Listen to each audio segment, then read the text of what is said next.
what's your relationship like with you? That's a good question, yeah. Because no one's ever truly alone. None of you are alone. You have you. How do you feel about yourself? Not very good. Okay, what's your name? Michael. Michael.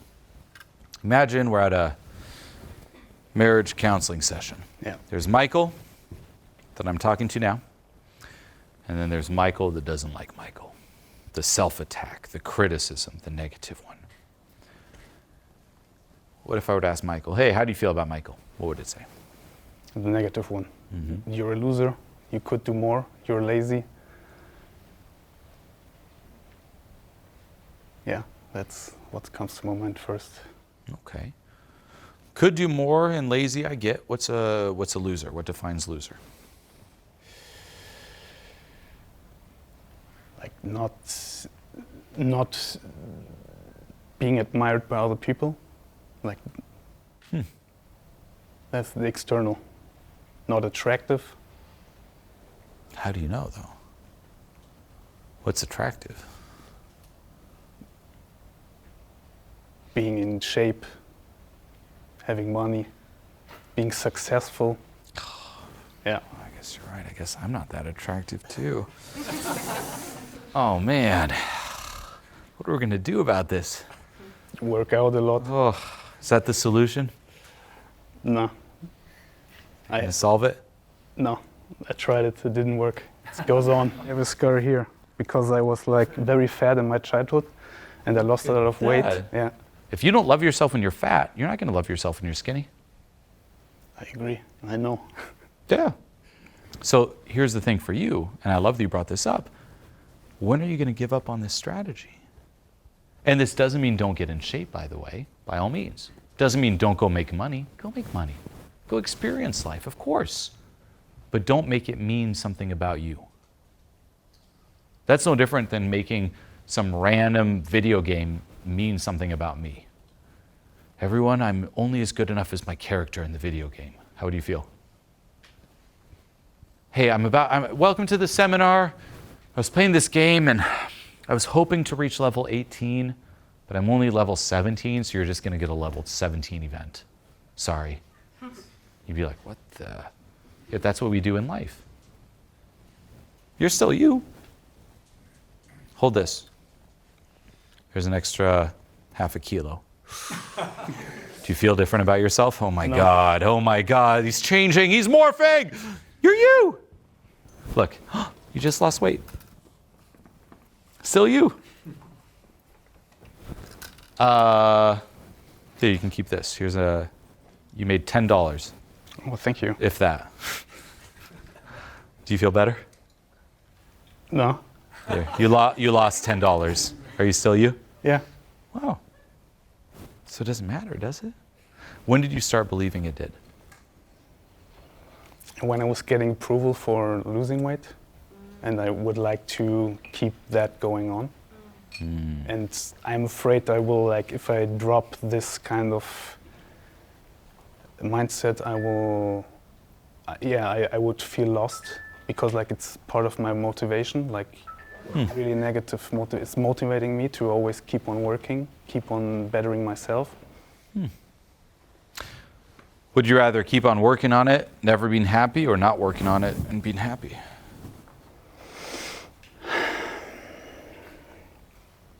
Simple question. It's a simple one, but like from the top of my mind, I know, of course, I would like to drop it, but emotionally, I feel scared. Why do you want to drop it? To feel happy. I would like to. Yeah, so screw dropping it. Feel happy first. Right? I don't know. Is it possible? Yeah, it is. You've never met a person who's not in the best shape, who's happy? Yeah, I did, but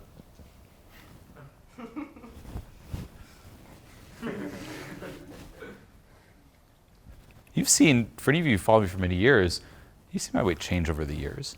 Funny enough, when I'm the least healthy, it's when the business is doing the best. That's my whole focus is towards. Same with after kids, I put on some weight. Am I still me? Yeah. I'm a lesser person, a few extra kilos. My self-esteem is rotting. Still me. Do you not like Jack Black? He seems pretty happy. True. But he's a star. Everyone knows him. He's popular, of course. You think that's what makes him happy? I don't know. My mind comes up with a lot of things why other people can, but I can't. So you need to start putting your foot down on your mind, or your foot down on what I call inner Wormtongue. Any of you seen Lord of the Rings? Number 2, the Two Towers. Wormtongue is this little poisonous being whispering stuff into this old king's ears. What's Wormtongue saying? You're not good enough. A couple more pounds. So fat. Whispering in the ears. And you see this king rotting away until the heroes arrive and they kick Wormtongue out. And the king suddenly, life comes back and it's like a completely different being. That's what everyone has to do with that voice in their head. Now, will it get to the cause? Will it get rid of Wormtongue forever? Of course not. You just kicked it out of the castle. You then have to let go of it. But at least it creates the space and distance. If you're identified with it, you're screwed. So for you, there's you right now, and there's Wormtongue you, saying, too fat, lose the weight, don't trust Julien Blanc. And you have to be like, shh. Get in the practice saying, shh. Do it to the audience just once. Shh. Yeah, that. That to Wormtongue. For real, everyone. Shh. It's like, shut the fuck up to that voice. Say it to the voice, for real. It's put your foot down, create some space, and stop believing everything that it says. Logically looking at a situation, even if, like you said, you're kind of going back and forth, part of you like, I know it's not that, but still I feel this. Like, no. If you know logically it doesn't matter, foot down on that. Don't let it convince you that it does. There's always more to lose. Thing is, too, you're going to get older. You can't hang on to anything out there. Read a book called The Kabbalion. Amazing book. And you'll see one of the things it says is there's first of all, a certain polarity in life, and there's a swing between two extremes. Right? It's night, it's day. It's night and day. You're old, you're young, et cetera, et cetera. Right now, whatever you hang on to externally, it's subject to that law where it's going to change. Try to find yourself in your looks, you're going to get old. Try to find yourself even in your weight. What if you get a disease and now you put on some pounds? You lose it. Try to find yourself in a partner. Well, you could lose the partner. And then it turns into fear of loss. You can't base your confidence or self-esteem or self-worth on anything external because it's bound to loss. It's insane. It's like building a sandcastle and saying, that's my confidence. Is that a good strategy, everybody? The sandcastle? The wave might come. That's what you're doing. Versus withdrawing from that and saying, no. Why do I even need to justify feeling good enough? Why do you need a reason? It's interesting, no? If I ask any of you, why are you confident? Why do you feel confident? Why do you feel confident? The only correct answer is just 'cause. Why wouldn't I feel confident? Why do you need a reason? Why are you good enough? Just 'cause. If you have a reason, then you're not good enough without that reason. And it's not about optimizing, and you're in the classic step 1 of self-help. And like I said, I was in it too. Optimize. It's like more, better. It's not about adding, it's about removing. And this is a lot of success. It's not what now, it's why. Right? What if right now my computer stopped working? Would your solution be, hey, you got to install more programs on it for it to work? Yes or no? No. But that's what we do with ourselves. You'd probably tell me, hey, did you run the antivirus? That's why. Where did this come from? Why is it not working versus rushing to the what now? Right? Remove, not add. Same here. Oh, here's how I think. What do I do? Why do you think this way? What got programmed into you? What lies did you believe in that have convinced you you're not enough? When did it start? School. Mm-hmm. Other people picking on me, avoiding me because I was like different than them, or looking for someone to put their anger out on. What did that do to you? How did you start treating yourself because of that?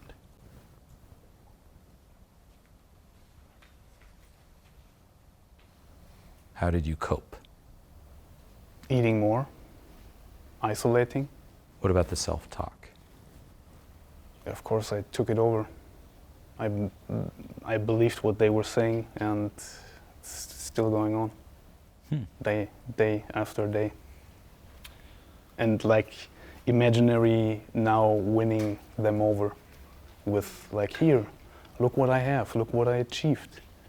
Oh, you need more? It's not going away. More, maybe more.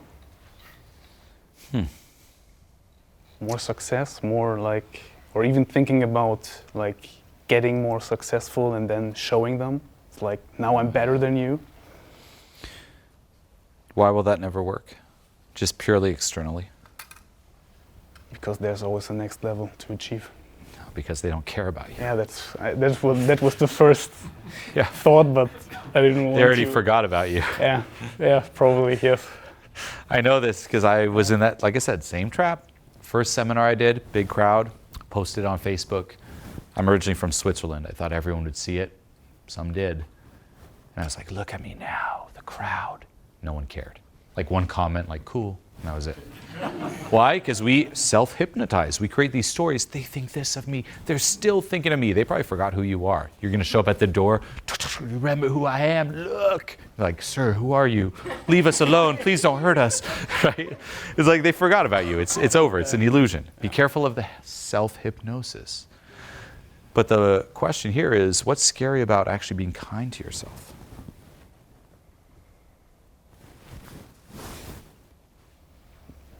Not being used to it. What's scary about loving yourself? It's like, yeah, motivation is gone. Think of that younger you who experienced the bullying. That was probably pretty terrible and hurtful. Yeah. What if you saw that younger you walk up to you now? Here's an adult. Hey, what are you going to tell it? Keep losing the weight, loser. No, I would say like, don't listen to them. What else would you say? Don't listen to them. Do your thing. It's going to be your. What about I love you? Oh, that's. You wouldn't? Crying, coming to you like, I was just bullied. I was just bullied. Don't listen to them, that's all you got for me?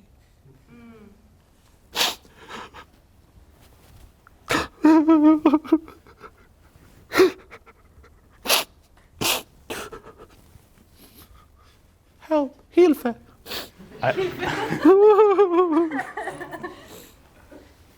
I love you. Do you? Not feeling it right now. No. Well, tell me how you really feel. I was bullied. You're okay. I'm not okay.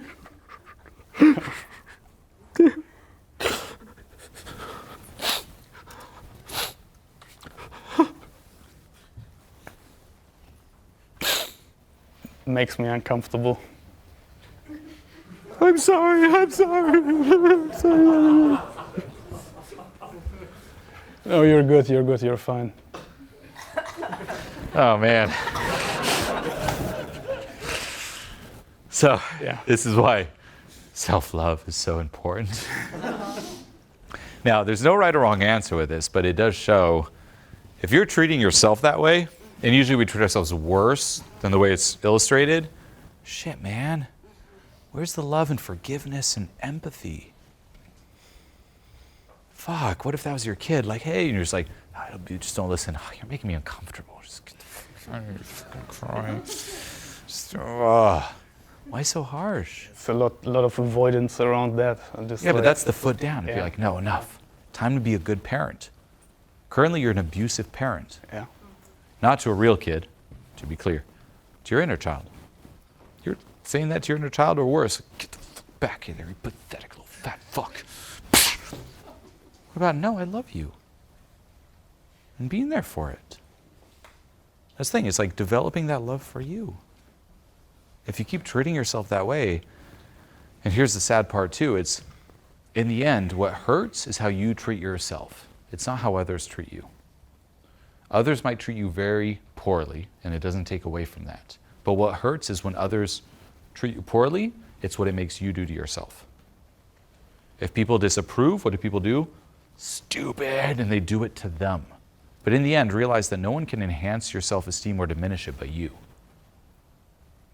Stop doing it to you. It's reclaiming that power and self-love and confidence over yourself. It's saying enough's enough. I'm going to start valuing the relationship with me over anything external, and nothing is worth compromising that for. And it comes from with a commitment. It's like even here, you're like, oh, you're making me uncomfortable. I guess I love you. Just don't listen to them. Come on. Be nice. What did you want to hear when you were that? You're good. Did you want to hear what you told me? Nah, of course not. What do you want to hear now? Like being me right now? Like you encompassing, like, think of your entire life. Look at me. Yeah. Your entire life. What do you want someone to tell you? You're good the way you are. There's nothing wrong about you. Why didn't you say that to younger you?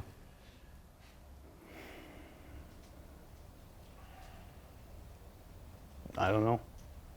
Why don't you say it to current you?